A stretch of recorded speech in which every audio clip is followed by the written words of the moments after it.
Arkansas cable providers are connecting our state to the world. Through our state-of-the-art broadband networks, educators, healthcare providers, emergency responders, law enforcement personnel, and consumers have access to the information superhighway like never before, many times at greatly reduced costs. That's our commitment to making Arkansas a leader in the digital age.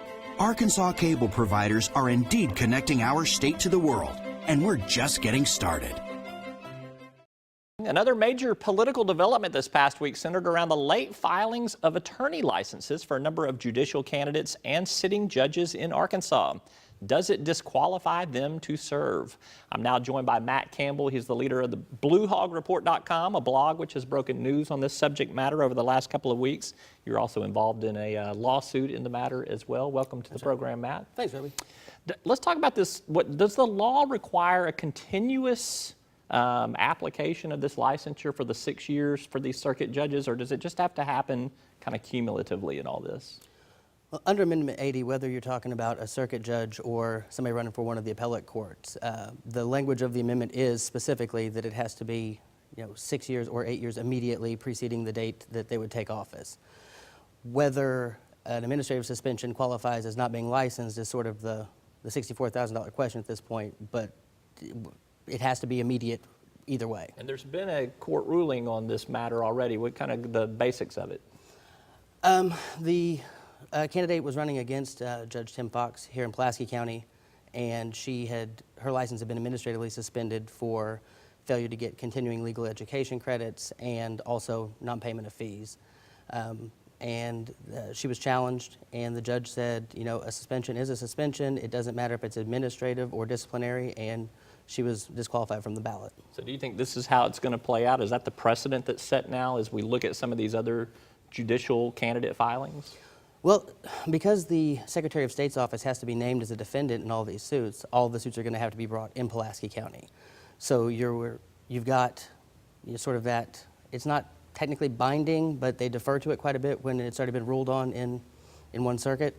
So I think you're going to see, at least on the circuit court level, all these cases should sort of wrap up the same way, and then it'll be a question for the appellate court.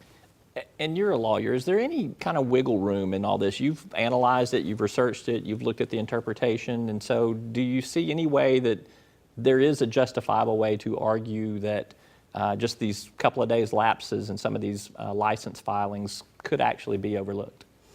I think so. I think really, the lack of due process with these administrative suspensions, if you don't pay, then your license is suspended. There's no hearing where you can sort of defend that.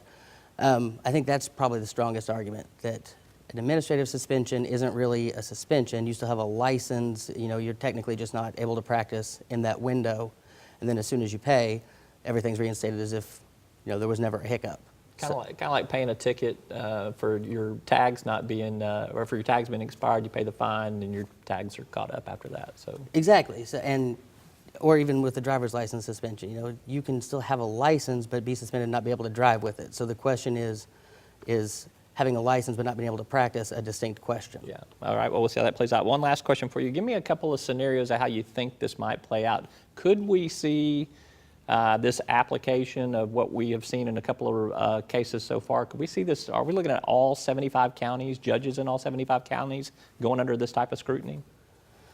My guess is anywhere, especially where you have any contested races, you've probably got one candidate or the other checking to see if there's been any kind of administrative suspension. Probably sweating at this point in time. So. For the people who've had a suspension. So I'd say you'll get a lot of people looking. I'd say there'll be some more lawsuits. Eventually, it's going to be a question the Supreme Court has to answer as to whether an administrative suspension is something that can disqualify you.